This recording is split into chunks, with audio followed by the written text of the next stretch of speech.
You remember the first time her eyes lingered on you, don't you? The way her smile stretched just wide enough to make you believe you had finally been seen, that in a world full of distractions, you had become the exception, the rare man chosen above all others. And in that electric moment, your chest tightened, not from love, but from the rush of being noticed, from the hope that this time it was real, that this time it was about you. Yet Carl Jung warned that this moment, the one men cling to most desperately, is often the most deceptive of all, because what you believe is recognition is almost always projection. Jung spent his life mapping the unconscious, that vast terrain beneath awareness, where the real motives of human desire are hidden. He found that women, often without realizing it, do not fall in love with the man standing before them, but with the fantasy they have been carrying inside since childhood. A sketch formed by stories, past wounds, cultural ideals, and unspoken longings. In that instant, when she looks at you, she isn't truly seeing you. She is scanning you like an empty canvas, searching for a surface on which to project the image she already holds within. This is why so many men mistake attraction for intimacy. You assume her attention means she understands you, when in truth, she understands nothing. She has simply recognized in you a fragment of her inner myth, and you, blind to the pattern, step willingly into the role. Jung named this inner masculine figure inside women the animus. When undeveloped, this animus seizes control like a tyrant, transforming men into actors in a play they never auditioned for. And here lies the first trap. Men confuse being desired with being known. The soft touch, the eager laughter, the words that make you believe you are different from every other man. They feel genuine, and in a sense, they are. But they are not about you. They are about the character she hopes you might become. This is why Jung spoke with surgical precision, warning men that until they learn to see through projection, they will always be trapped in someone else's illusion. The bitter truth is this: the moment you step onto her stage, the moment you agree to perform the role she casts for you, your fate is sealed. Because in her eyes, you are not a man. You are a mask. And when the mask no longer fits, she will not rewrite the story. She will simply replace the actor. Imagine standing on a stage with blinding lights overhead, the audience silent, waiting for you to speak. Only you never asked to be here. You never learned the lines, and yet somehow the play has already begun. This is what Carl Jung meant when he described the power of projection. You become an unwitting actor, dragged into a drama written not by your own hand, but by the unconscious fantasies of another. The applause you hear is not for you, the man with flaws and depth and history. It is for the character she needs you to embody, the puppet animated by her hidden script. Jung called this unconscious force in women the animus, a masculine archetype that lives within the female psyche. When integrated and matured, it gives a woman strength, clarity, and balance. But when left undeveloped or unchecked, it becomes a tyrant. Under its influence, she does not meet you as you are. Instead, she measures you against an invisible template, a role you cannot see but are expected to perform. You become less a partner and more a projection, a stand-in for her unresolved battles and her unspoken desires. Think of how quickly the stage is set. A glance, a smile, a fleeting moment of recognition, and already you are assigned meaning. Perhaps you remind her of the father she adored, or the father who abandoned her. Perhaps you echo the hero from a story she cherished, or the villain from a memory she never resolved. Whatever the source, the result is the same. You are no longer yourself. You are a shadow painted over by her imagination, a mask stitched together by pieces of her inner world. And here is where most men stumble. They believe that devotion will preserve the role, that effort will guarantee permanence. They do not realize the fragility of the position they occupy, that it is contingent not on their authenticity, but on their ability to keep performing. The moment your words, your choices, your essence drift too far from the part she has cast, the curtain drops. The audience grows restless. A new actor is summoned, and you, stripped of the role, are left bewildered at how love could evaporate overnight. Jung's insight was merciless but liberating. He warned that as long as you remain unconscious of this projection, you are nothing more than a puppet suspended by invisible strings. Your sense of being chosen is not proof of your value, but evidence of your replaceability. The task of a man, Jung argued, is not to cling to the strings, but to cut them, to step off the stage and reclaim his life as his own. You know the feeling, that slow, creeping shift when the warmth in her eyes begins to cool, when her laughter feels rehearsed, when every word you speak seems to fall flat, as if you've forgotten the lines to a play you didn't even know you were in. At first, you tell yourself it's stress, distraction, or some hidden mood you can fix with enough effort. But then comes the silence, the withdrawal, and finally the replacement.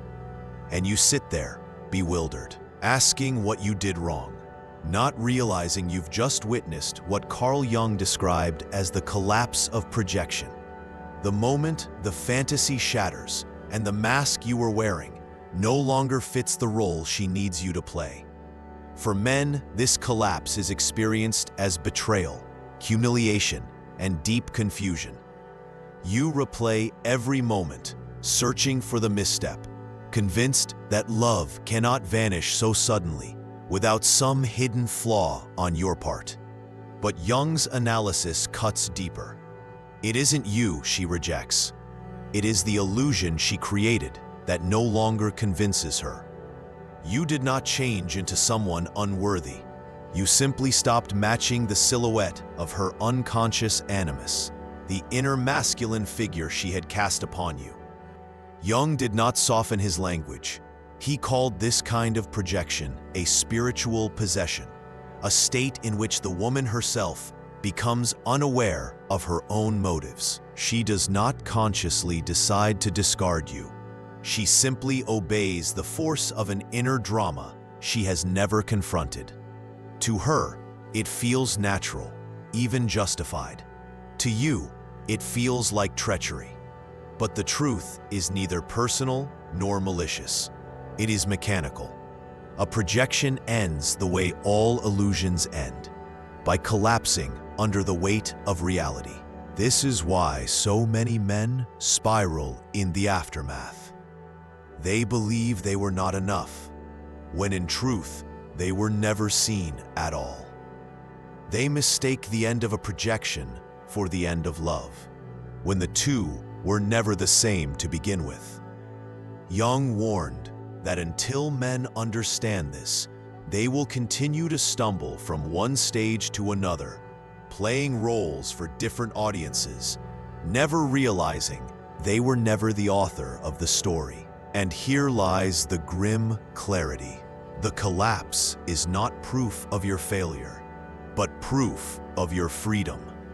The mask has fallen away, and though it leaves you wounded, it also leaves you exposed to a truth most men spend their lives avoiding. You were never chosen for who you are. You were chosen for the illusion you could uphold. And now, finally, you are free to decide whether you will keep auditioning for roles that were never yours. There comes a moment in nearly every man's life when the fear of losing her outweighs the fear of losing himself. And it is here that the deepest trap begins to close. Because instead of standing firm in who you are, you start bending, reshaping, performing, convincing yourself that obedience will win loyalty and that predictability will earn love, when in truth, it is the very thing that erodes her attraction until nothing remains. Carl Jung warned that men who seek validation outside themselves become slaves to the projections of others. And nowhere is this more evident than in relationships where men mistake approval for intimacy. You see it everywhere. Men who silence their opinions to avoid conflict. Men who answer every message instantly in a desperate attempt to prove devotion. Men who abandon their goals the moment she hints at disapproval. At first, she may reward this behavior with gratitude, even affection, but beneath the surface, something far darker begins to grow. For the feminine psyche, attraction is not sustained by comfort alone. It is sustained by boundaries, mystery, and strength. Jung observed that the moment a man erases his edges to fit into another's fantasy, he ceases to be a man at all. He becomes clay, soft and moldable, shaped by hands that neither understand nor respect what they are building. The paradox is brutal. The very qualities you believe will secure her love, availability, compliance, endless reassurance, are the same qualities that strip away the tension and respect on which attraction depends. And though she may not articulate it, she feels it instinctively. The man she once admired has vanished, replaced by a shadow that exists only to appease. And in that instant, she begins to look elsewhere, not necessarily for another man, but for the strength she no longer finds in you. This is why Jung's work carries such sharp edges for men. He knew that the desire to be chosen, to be affirmed, is one of the most dangerous illusions a man can cling to. The moment you believe your worth is proven by her approval, you begin a slow death by self-betrayal. Every nod of agreement, every concession of your boundaries, every silence when you should speak, chisels away at the bedrock of who you are. And here is the sting that few dare to admit. She doesn't leave you because you are too hard to love. She leaves you because you have made yourself too easy to control. And control breeds contempt far faster than distance ever could. Jung's warning is clear. Until a man learns to resist the pull of validation, he will remain trapped, chasing approval while burying the very essence of what once made him desirable. There comes a point, usually after the collapse of yet another illusion, when a man stares into the hollow of himself and realizes with dread that he has been living as a mask, that every smile and every concession has been an act performed to earn love that never truly existed. And in that terrifying silence, Carl Jung offered not comfort, but a challenge, a path he called individuation, the process of becoming whole within yourself, the only way to escape the endless cycle of projection and replacement. Individuation is not glamorous. It does not hand you instant confidence or promise that women will suddenly worship you. Jung described it as a brutal confrontation with the parts of yourself you have buried, the wounds you have denied, the shadows you have pretended do not exist. It is sitting alone with your fears, instead of drowning them in distraction. It is naming your insecurities, instead of masking them with bravado. It is standing unflinching before the parts of you that make you feel small, broken, and ashamed. Most men avoid this at all costs, because the pain feels unbearable. Yet Jung warned that without this work, you remain a puppet, forever cast in roles designed by others. Think about the patterns. How many times have you bent to please, only to be discarded? How many times have you mistaken attention for intimacy, only to be left hollow when it faded?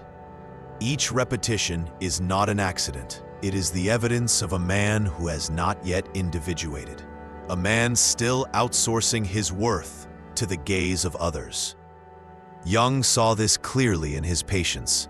Those who refused the inner journey repeated the same tragedies endlessly, blaming the world while refusing to face themselves. But for the few who dared to walk the path, something extraordinary began to happen. They discovered a strength that did not depend on applause, the peace that was not tied to being desired, a clarity that could not be shaken by rejection. Individuation forged men who were not untouchable in arrogance, but untouchable in authenticity. Their value did not rise or fall with the shifting affections of women, because it was rooted in a deeper foundation, in the hard-won integration of their shadow, their wounds, and their truth. Jung's challenge was merciless, but liberating. Until you walk this path, you are not living as yourself, but as a mask, and every relationship you enter will be poisoned by that disguise. Individuation is the fire in which the false self burns away. Only in its ashes does the real man emerge. And until then, you are not free. There is a rare moment in a man's life when he finally stops searching for mirrors in the eyes of others, when he no longer begs to be seen or chosen, when he realizes that the stage on which he has performed for years was never his to begin with. In that moment, Carl Jung's warning transforms into liberation. For the man who has walked through the fire of individuation emerges not as an actor, but as the author of his own reality. This man cannot be seduced by projection because he has learned to see through it. He knows that affection laced with fantasy is not love, and he refuses to play the role of puppet in a drama written by someone else's wounds. He does not chase approval because he no longer confuses validation with worth. He does not fear solitude because he has faced it and discovered that it is not emptiness, but clarity. Women may accuse him of being distant, arrogant, or unavailable, but what they truly mean is that they cannot control him. He has stepped off the stage, torn off the mask, and refused the script. He has become untouchable. Jung observed that society rarely celebrates such men. They are feared, mocked, or dismissed precisely because they refuse to bend into the predictable shapes others demand. But this is the paradox. The very independence that unsettles the crowd is the same quality that commands respect. The same quality that awakens genuine desire. For women who have done their own inner work, he becomes not a fantasy but a mirror, a man who invites truth instead of illusion. For men still enslaved by validation, he becomes a threat, proof of what they could be if they dared to confront themselves. And here is the hardest truth. Most men will never reach this place. They will keep playing roles, keep confusing attention with love, keep breaking under the weight of illusions they mistake for relationships. They will mock the untouchable man because his presence unsettles their excuses. But Jung's challenge was never meant for the majority. It was meant for the few who refused to die as masks, the few willing to let their false selves burn so that something authentic might finally stand in their place. So ask yourself now, not tomorrow, not after another heartbreak, but now. Will you keep living as a character in someone else's play? Or will you face yourself fully and step into the only role that was ever truly yours? Because when you do, you will discover what Jung left behind, not just as a warning, but as a promise, that the man who chooses himself completely is beyond manipulation, beyond replacement, beyond illusion. He is no longer chosen. He chooses.